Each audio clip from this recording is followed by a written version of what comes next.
Slamdown is sponsored by BODYSLAM and Jam, and WWE Smack Talks, and Impact Fan Nation.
Welcome to a brand new episode of WWE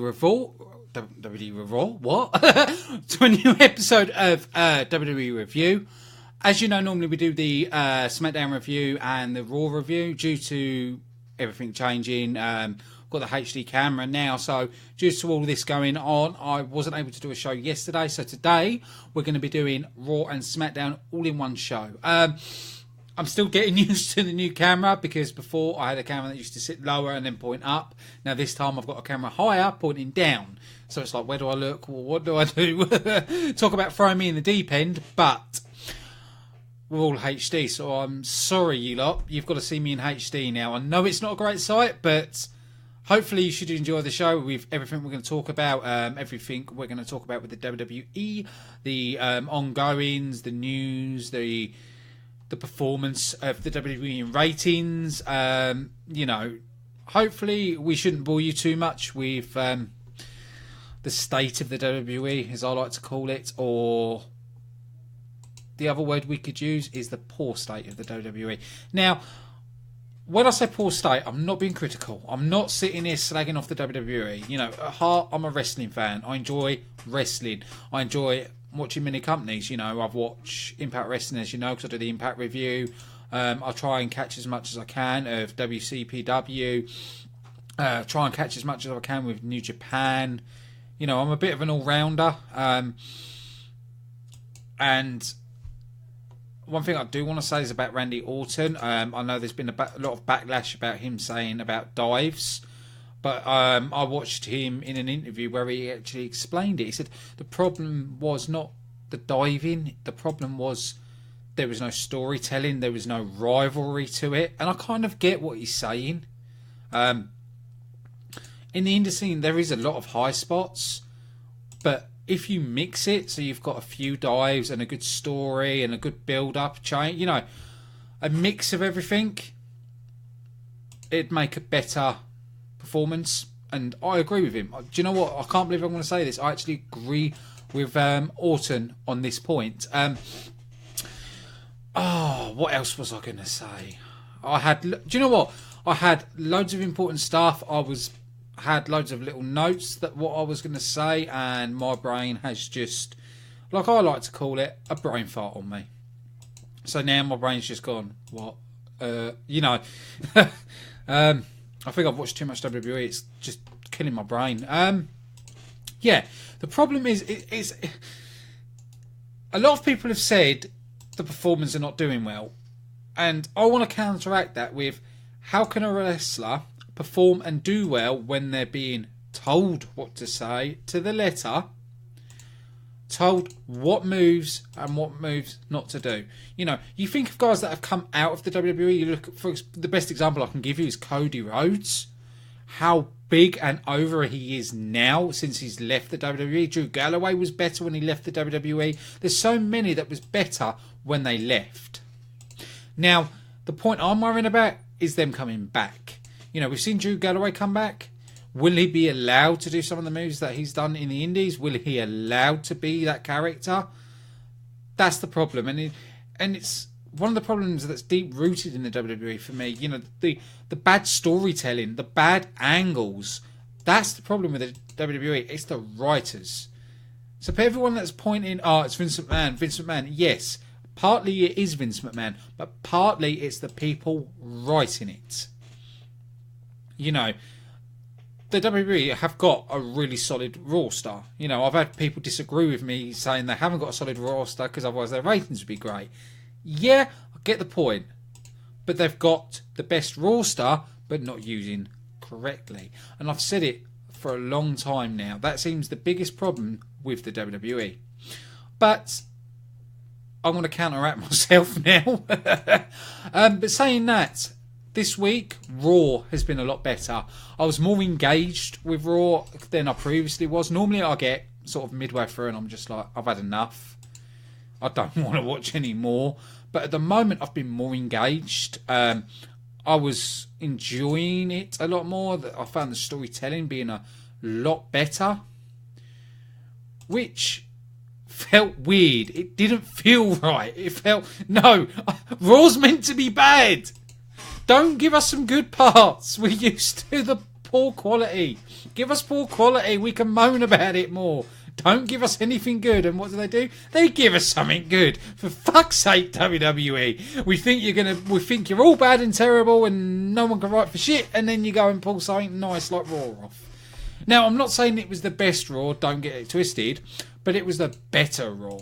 A lot better compared to previous. And I will definitely say Raw was better than SmackDown. I enjoy SmackDown a lot more, but this week, I'm sorry, Raw was better. A lot better. There was no boring parts. There was a few. Look, come on, I've got to be realistic here. But it was more engaging. And that was the point. You know, a lot of my friends have been telling me, you know, when they say, when I can't sleep, I put Raw on. I fall straight asleep. And I kind of agree. Yeah, that's what Raw is meant to be. But now they're actually starting to do the right things. Great Balls of Fire, I hate the name. But the card itself is a really good, solid card. Now, I don't know if they've done this purposely because they know Slammiversary is coming up and they want to sort of make sure they're doing better than Impact. I don't know if that's why Great Balls of Fire is going to be so good.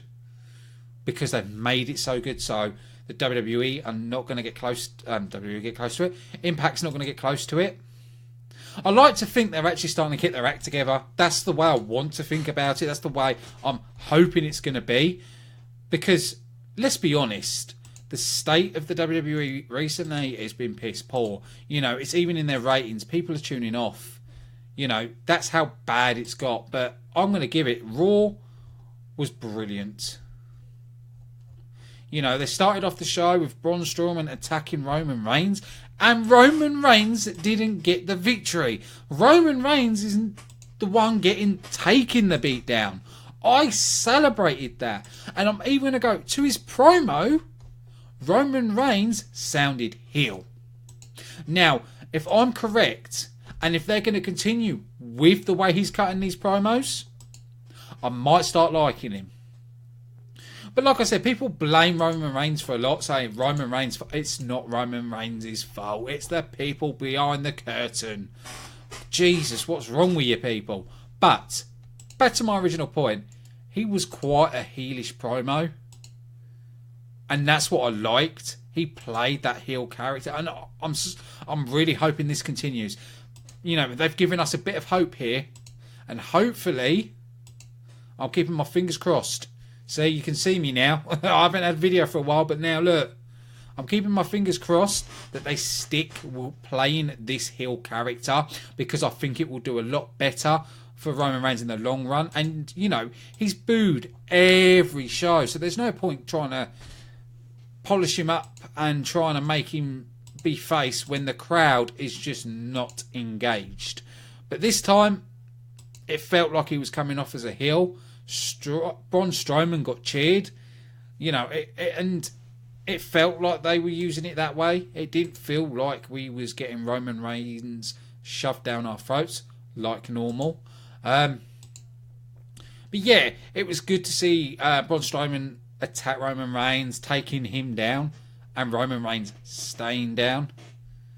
And, you know, seeing Roman Reigns getting locked in the ambulance and then seeing it drive away, brilliant. It's made me more excited for Balls of Fire. This is why, what I want to happen at Balls of Fire, I want Roman Reigns to win. I know people are going to start going, what? But think of it this way. Roman Reigns wins by heel tactics. Now, I know it's an ambulance match. You know, get him doing a few tactics that are heelish. You know, go for kicking in the balls. Go that route. Because then the fans will be, what has Roman Reigns just done? What's going on? Boom, you got your heel turn. And people will like Roman Reigns better. But let's go on to our next part. Finn Balor teaming up with the Hardy Boys, taking on Elias Samson and the Raw Tag Team Champions, Cesaro and Sheamus. Now, I have seen on Twitter people putting Extreme Club. I quite liked it. But I don't know if I'm enjoying the Hardys as much as I want to. I don't know if it's because I'm an Impact fan and I've seen the Hardys in and out being a tag team. I like the Hardys, but I don't think I'm liking them together in the current gimmick of the old school Hardy gimmick. I think they need to. People are going to disagree. Matt either needs to be broken or similar to that character. Jeff Hardy needs to go on a solo run. Together now, doing the same stick as they did when they was in the WWE before, yeah, it was good for a few shows, and then it got boring. If you look at the way what happened with the Dudley Boys came back. They were the same old Dudley Boys. They were face for a bit, they were heel for a bit, but it didn't work. You know, fans didn't enjoy it. It wasn't over, and it's felt like the same way it's going to be with the Hardys, and I don't want it to be like that. Matt Hardy is actually a creative genius. Now saying that, I don't want people to go, yeah, fuck the owl. No. Impact is right to have ownership over the broken Hardy. It's by law. I'm not saying it's a wrestling fan. I'm saying it by law. Impact's in the right. It's in the contract. Everything else. Borash and Matt came up with it, but the WWE, the Impact has the rights. That's the way it is. You know, Impact have already said they're willing to talk to the WWE. So obviously, if the WWE really, really wanted that gimmick, they would have approached Impact and come up with some money deal. If the WWE thought they could make a lot of money off this. Which obviously the WWE don't think they will. Because if the WWE thought they'd make loads of money, they would have purchased the gimmick or done where Impact gets a percentage. Think about it. WWE are money driven. If they really thought this character they could make a lot of money from merchandise and everything else, they would have done it by now. But like I said, they can do a similar character. They just have to be careful on certain parts of the character. You know, we've seen him do the delete. We've seen him do the unknown. Really bad impression, but we've seen him do that.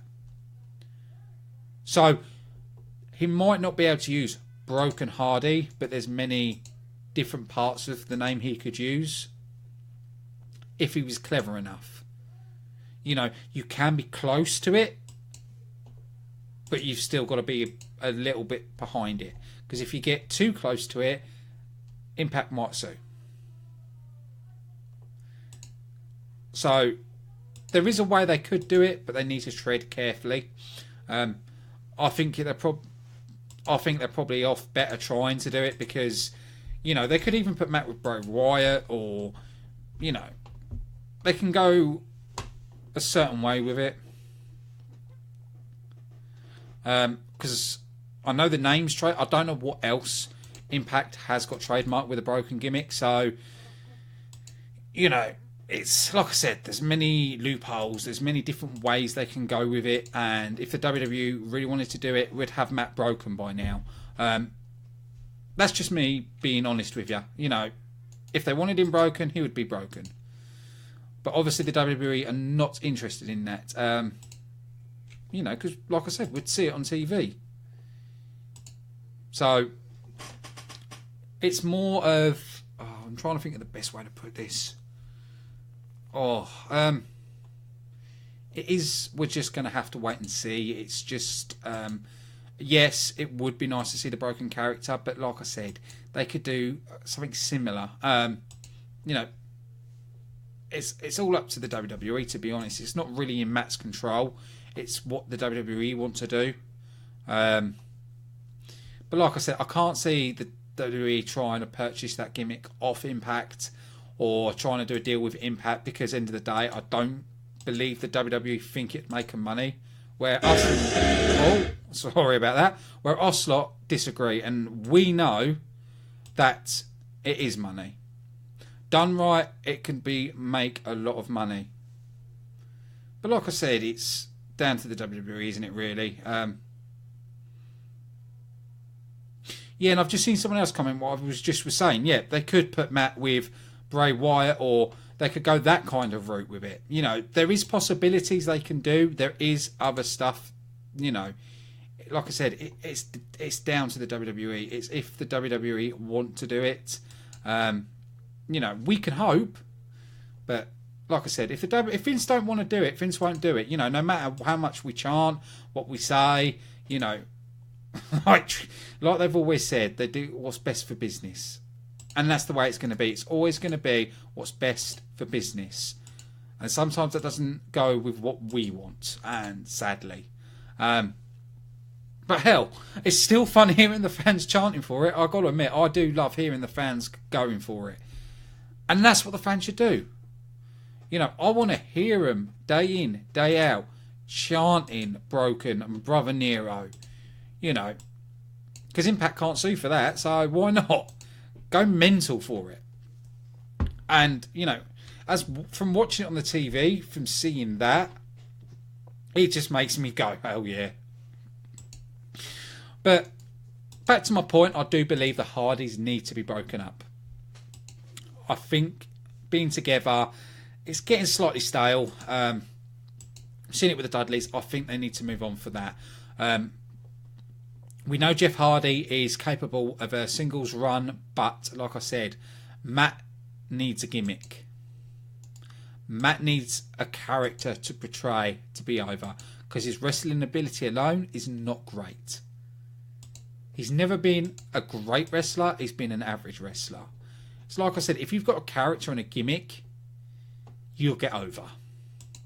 And I think that's what he needs. You know, like I said, they can get close to touching the broken gimmick, but they can't actually touch the broken gimmick. Yeah, work that one out. It's the best way I can put it.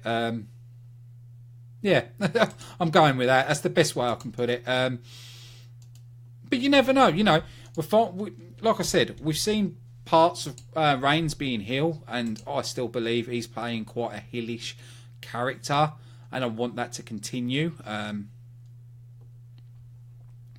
You know, people used to call him Fat Matt and rip the piss out of Matt, but now look, people want to see Matt doing a singles run.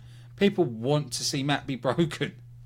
You know, And I know a lot of people out there are going to say, oh, Impact Wrestling. I'm sorry, but Impact Wrestling reinvented Matt Hardy. They made Matt Hardy relevant. Because if you think, before the broken gimmick, he was just a tag team partner for Jeff. That's what I honestly believe that. And you've got to look back in time and you'll see the same thing I'm seeing. You know, I'm not sitting here speaking a load of crap. I'm speaking to you from the heart here. You know, I'm being straight with you. And I'm just telling you the way I see it. But I'm going to probably move on from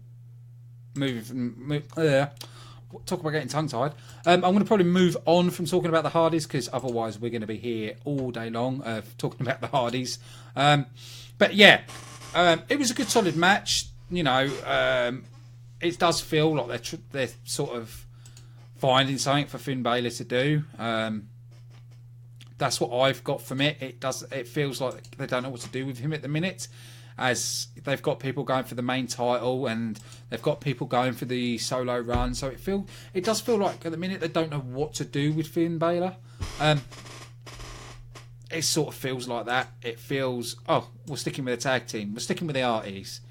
You know, because they've got a rivalry between him and Samson, which is, alright, okay. There's a lot of dream matches as well that I want to see, and I'm really hoping we get it. I'd love to see Finn Balor, AJ Styles. I'd love to see Shinsuke Nakamura versus Finn Balor. You know, there's loads of talent on that roster. I'd love to see Seth Rollins go up against Finn Balor again. Do you know what I mean? There's so many dream matches we can have. I don't know if we're going to have them because of the brand split, but we can hope that, you know, this is what I've said. The WWE have got a solid roster. I'm just hoping they get to the point where they start using stuff right. Like I said, we can hope, but hope is, like I said, hope is all we got. But again, good solid match. I was into it. After that, we had the Goldust attacking R-Truth part. Now, one thing I noticed is Goldust is wearing a very, very old attire. And he's gone back to the old school makeup. So, from the way they're doing Goldust, I think it's going to be Goldust getting a push. And I think it'd be good. Because Goldust playing heel is when he does his work. Especially to me, he's done his best work. And I'm hoping it's going back to the point where they start doing things like they start putting people who are heel that should be heel. You know, so much potential with Goldust. You know, he's a veteran.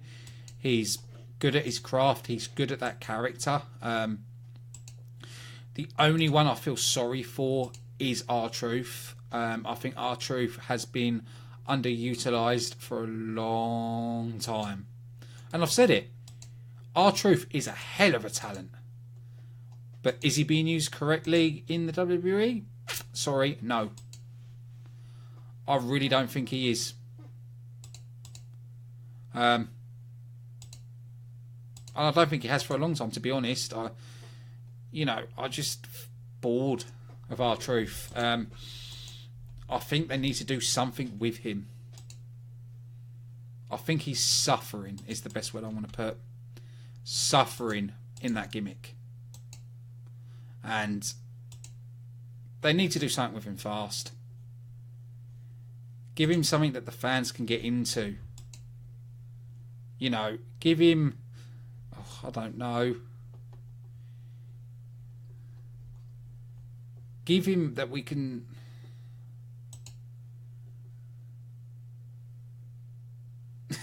I've just seen someone put the comment Goldust, internet champion. I know that was a spelling mistake. Oh, damn. Imagine if that happened. Vincent, you know what? You know what, Stephanie? We need a internet champion.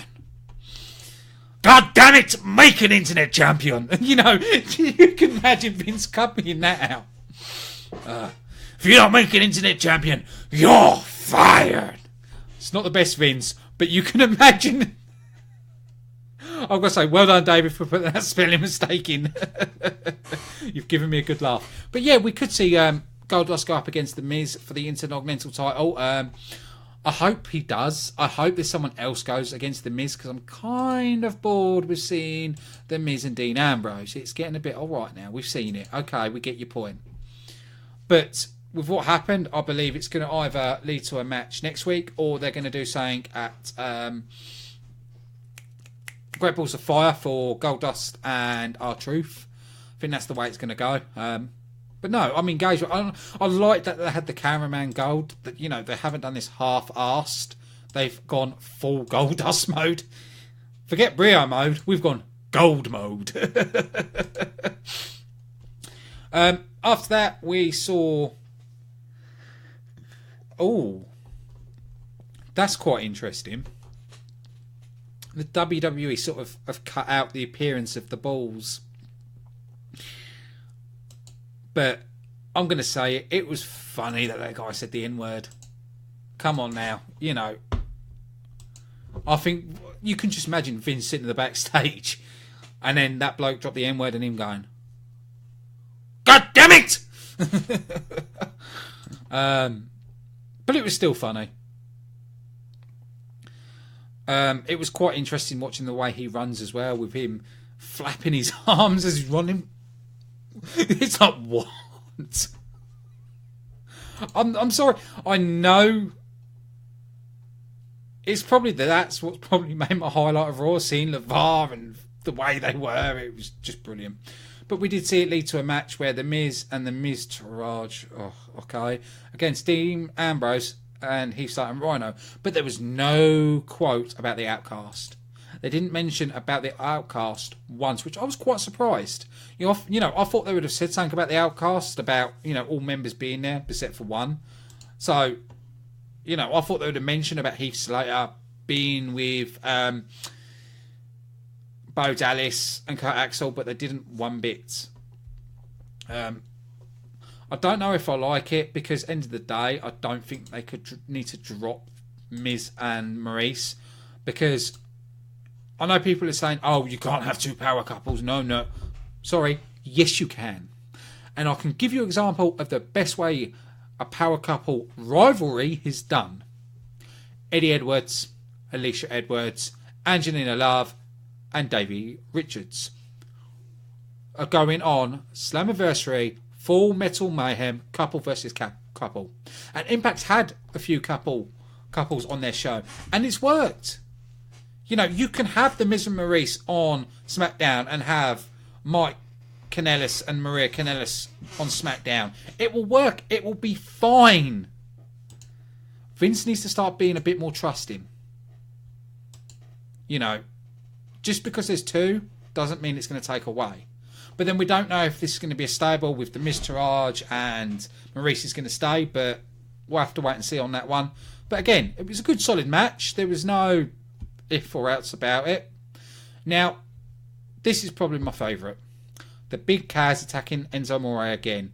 The way these two have played this is brilliant. Big Kaz is amazing on the mic. And that's one thing. With Enzo Amore being in that team, he led the mic. He led the team. So you didn't really hear much of Big Kaz. But now we're sort of, you know, especially compared to last Raw, the promo we cut against Enzo Amore was like, damn. And he done the same again. Made Enzo believe that he was sorry, they were friends again, and then attacked him on the stage and threw him down. Probably going to lead to a match, but I think Big Kaz on a solo run now is probably pretty good. I didn't want these two to split up because I quite like the team, but we knew they were going to split up. Seems like they're dropping tag teams at the minute. We did see after that Seth Rollins defeating Kurt Hawkins. No surprise there. Kurt Hawkins is just there just to be in matches and to lose every matches.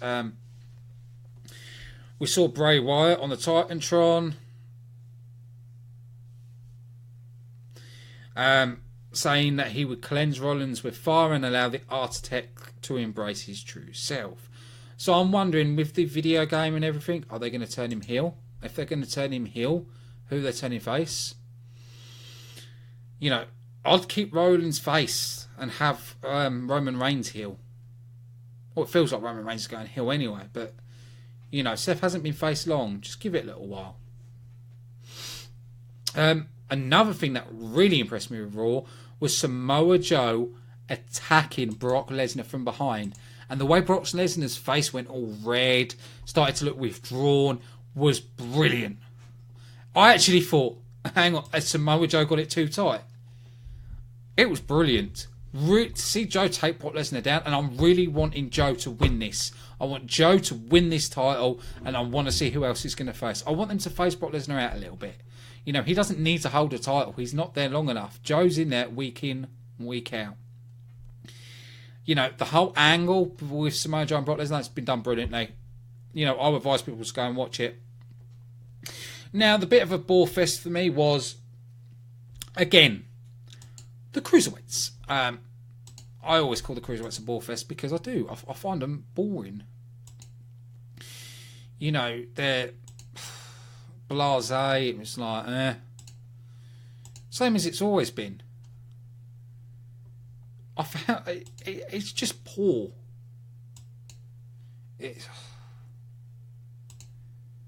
I get so frustrated with it. Really do.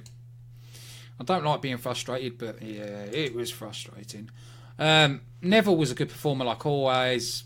Lance Lince or whatever his name is, it was alright. We saw Tawazaka outside the ring watching. Titus Brand came in, announced that it was going to be Tawazaka taking on Neville at the pay-per-view. He didn't miss much. The one thing I am going to talk about, and the one thing that has really annoyed me, is the mismanagement of Austin Aries. Now, people who know who Austin Aries before he joined WWE know he's an amazing wrestler. He's amazing on the mic. He's a great talker. I didn't get that.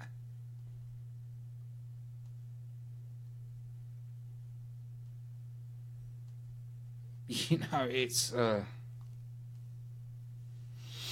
just noticed a comment now, and I kind of agree with you. They could bring Mattitude back, but slightly changed. But anyway, back to the point.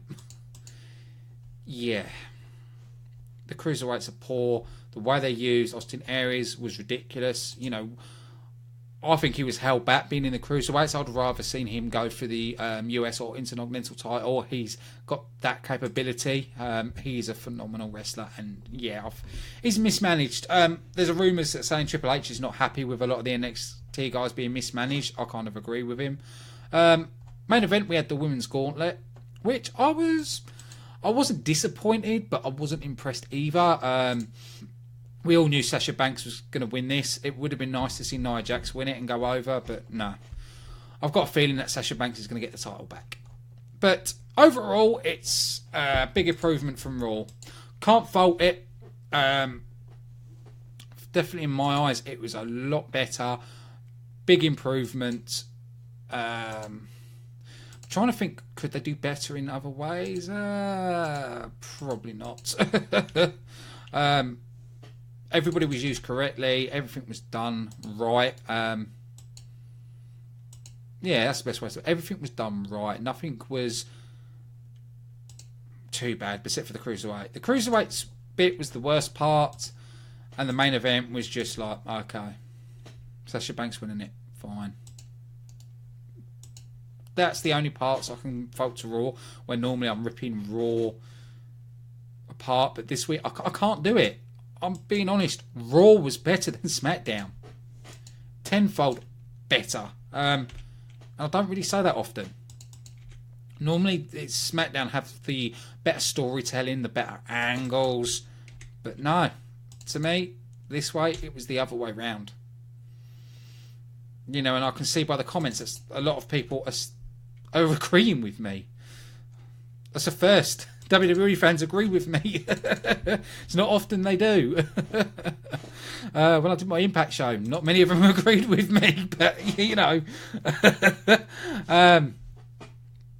Yeah, they didn't agree. Sorry, I shouldn't say WWE fans. Marks managed to squeeze in and came in just to moan because they didn't like Impact. But anyway, but yeah, WWE was a lot better. I can't fault it. I can't fault Raw terribly. You know, like I said, I'm normally the one that goes, "Yep, this was rubbish. That was done poorly. They could have done this. They could have done that."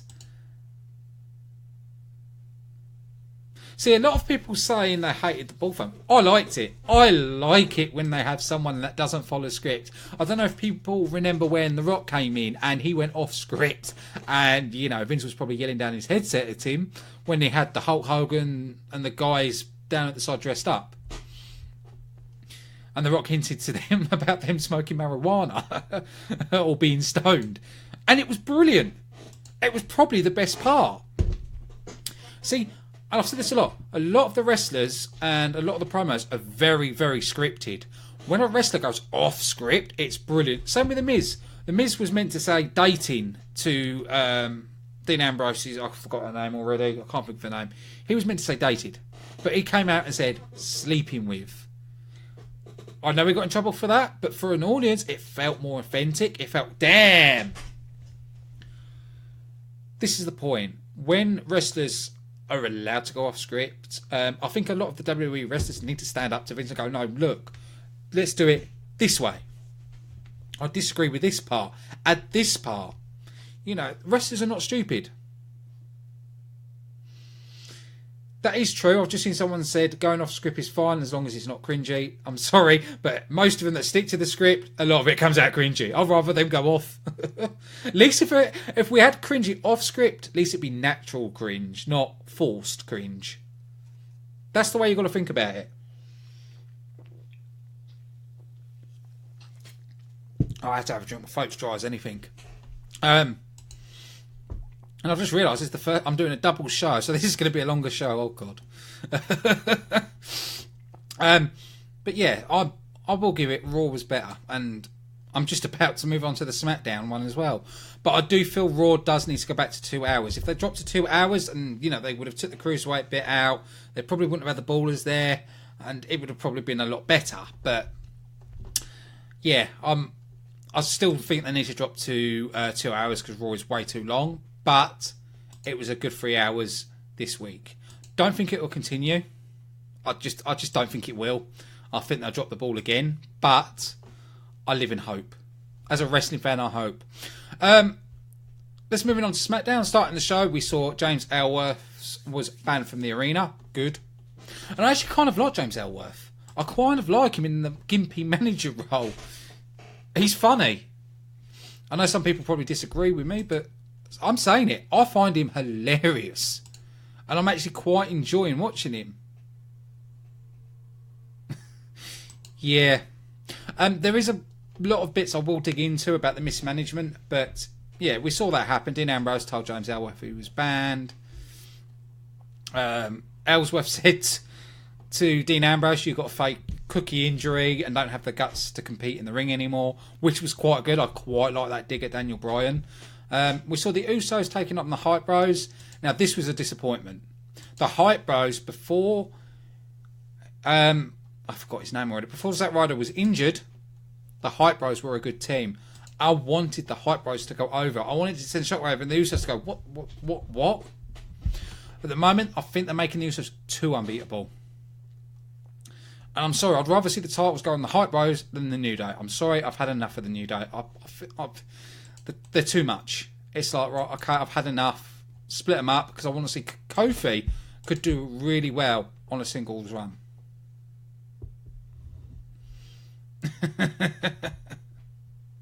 I don't think we're going to see Zack turn on Mojo. I hope not, because I don't think Mojo on his own is good enough. I think as a team, as two mid, I want to say two mid-carders as a team work better.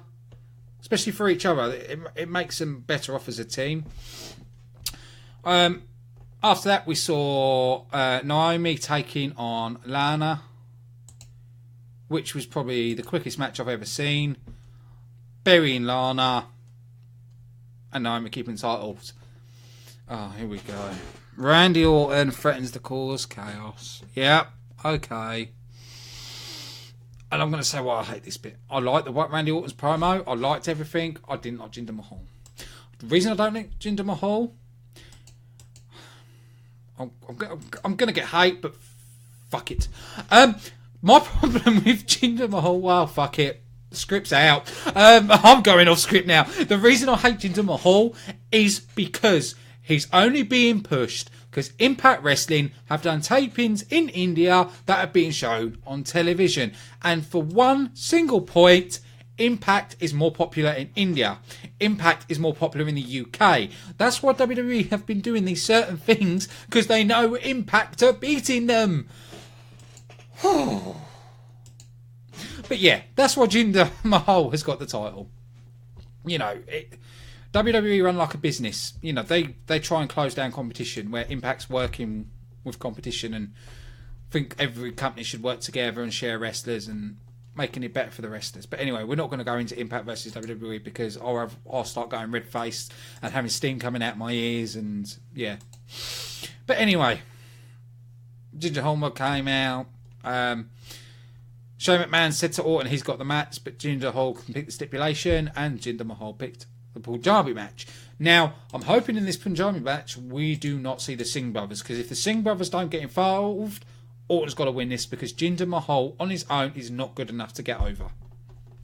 That's my opinion. He only gets over because of his lackeys. You know, if you look at Jinder Mahal's wrestling ability, he's not as good as Orton. So end the Jinder Mahal thing. Let Orton take the title. Send Jinder after the US title. Give him something like that. You could even put the Singh brothers for the tag teams and having Jinder Mahal going for the US title. And the Singh brothers are good wrestlers. They're good performers. So yeah. We saw Baron Corbin against Sami Zayn again. It was an alright match. I've seen it before. What was quite funny was Noble's Mike Kanellis. I'm calling him Nobles. You know, I know it's an angle. I know it's a storyline. But hey.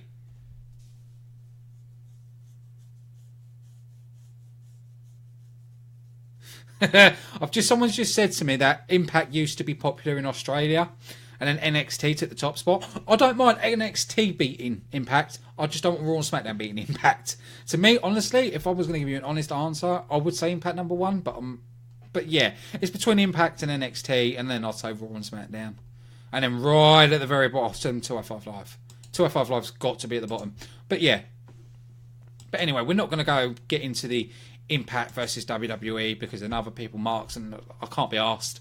I've already said my opinions on it on other shows, but I just want to stick to the WWE on this. Mike Nobles Bennett. I'm calling him... I've said Bennett, didn't I? God's sake. Mike Nobles Kanellis and Maria Kanellis. Cutting a promo, got interrupted by Sami Zayn.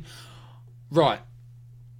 I think they've only signed these two for her because she is brilliant on the mic. The way she played the first lady of professional wrestling in Impact was brilliant. Now she's playing the first lady of SmackDown. I'm surprised they've given him... I'm surprised they haven't kicked him with Mike Bennett. But they've made him the lovesick puppy, and I think that's what they're going to go with. Don't think it's going to be as good as the characters they played in the WWE. She will be. I don't think he will. But yeah, I think we probably will see Mike Bennett. I'm calling him Mike Bennett. I've known him as Mike Bennett. He's Mike Bennett. Sod it. We'll be taking on Sami. I think he will be taking on Sami Zayn for interrupting. After that, we saw the Money in the Bank. Now, if Carmella was going to win this match, which she did, why the hell would you have it restarted? Didn't get it. It was better match. This was a better match than what they actually did Money in the Bank itself. I can admit that. But still, why? Why do it again? If the same person is winning it, why do it? Oh, really? This is what I get frustrated with. Bad fucking storytelling.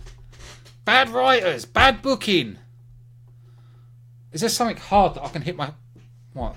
I might go over there by the wall and start hitting my head on the fucking wall. Just go fucking why?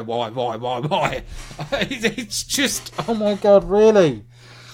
Oh...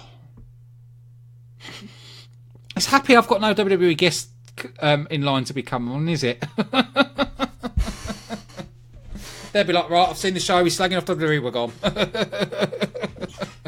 I've just, as I'm talking to you, I can see myself back on the side of the screen. We may go forward like that. Yeah, no, that wasn't a really good idea, was it? But But yeah, to me, it is a lot of frustrations with the WWE with what they're doing. But, you know, they're never going to be doing everything we want. So, but Carmel won it. So we're going to probably see her use that to beat Naomi at some point. Probably using heel tactics again. But yes, I've got to say it. SmackDown was a... Sorry, I was going to say SmackDown was better. Raw was a lot better. I can't fault Raw. Except for the Cruiserweight. That's, you know... Yeah. I'm hang on a minute. I can't do it. I'm trying. No, I can't.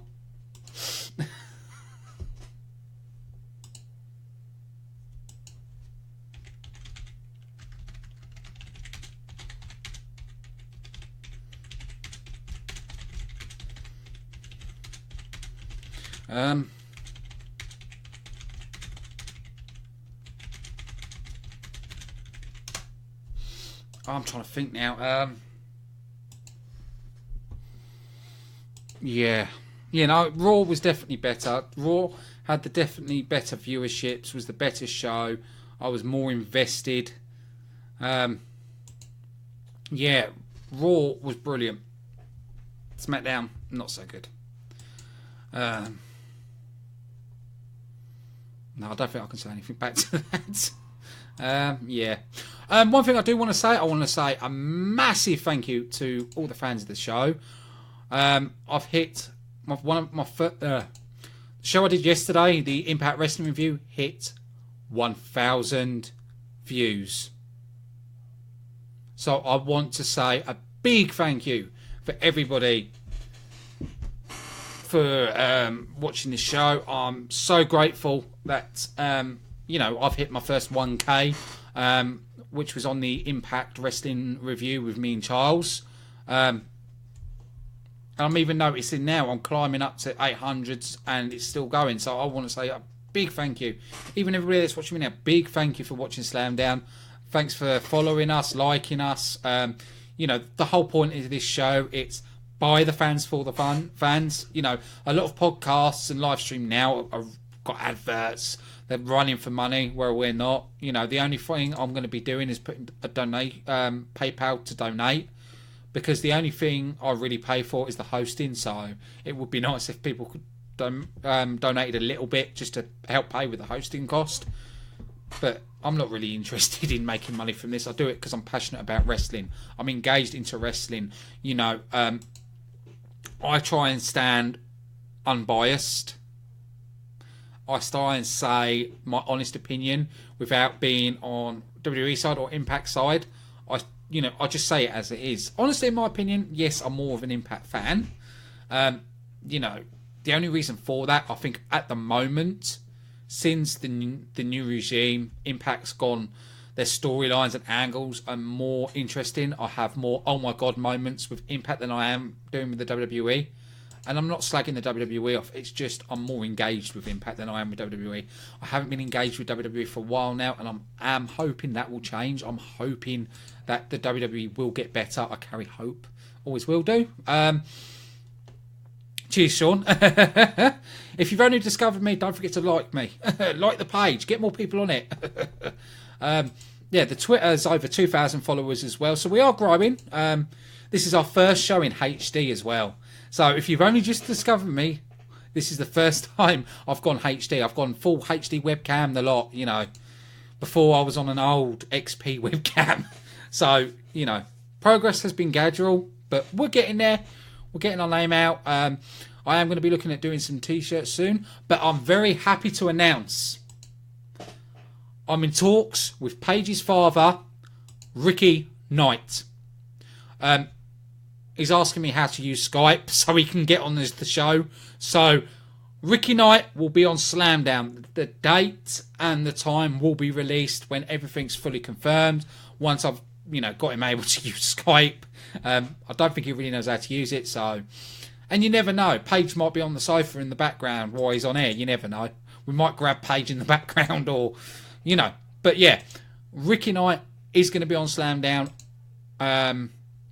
like I said, I've got to give him a hand to set up Skype so then he can call in.